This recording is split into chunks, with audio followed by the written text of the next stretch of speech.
A novel test to measure neuroticism.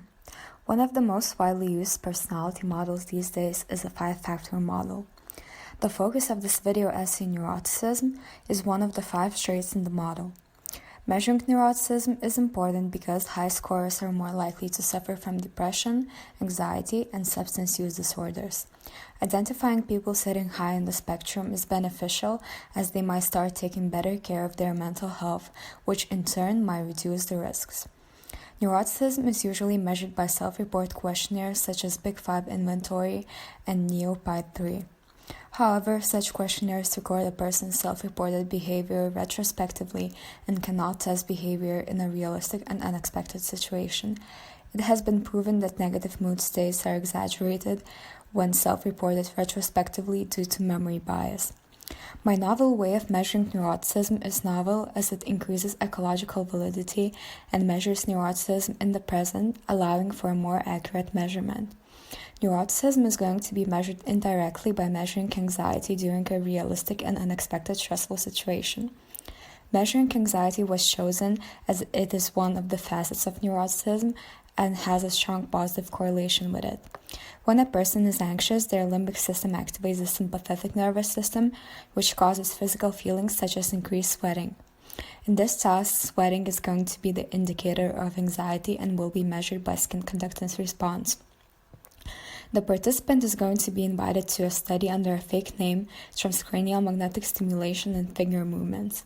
In the laboratory, experimenter gives them a sheet with instructions, explains TMS and how their finger movements are going to be measured with the help of the electrodes attached to the fingers. Then, the electrodes actually measuring skin conductance are attached to the fingers. The more a person sweats, the higher skin conductance response will be. Before this post-TMS, a stressful situation is administered. The experimenter tells the participant about forgetting to mention the need of financial support for the study, gives them a bill with a high sum, and mentions that it's mandatory to pay. Then the experimenter proceeds to get ready for TMS while the participant waits. 5 minutes later, they are told about having been deceived, are given a debrief sheet, a reward for participation, and leave the laboratory.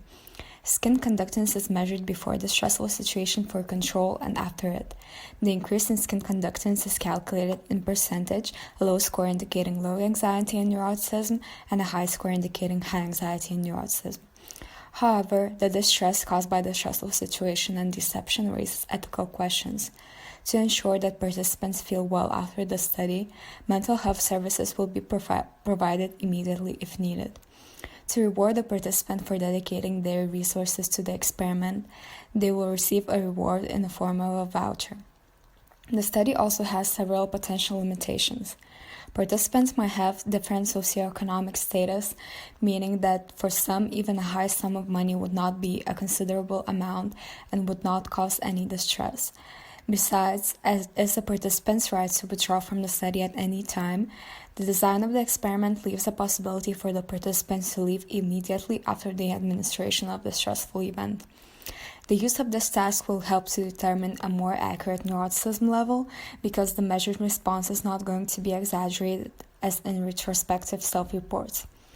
It may help mental health practitioners and study participants to accurately evaluate one's neuroticism levels and reduce the risks of mental health disorders by understanding neuroticism more.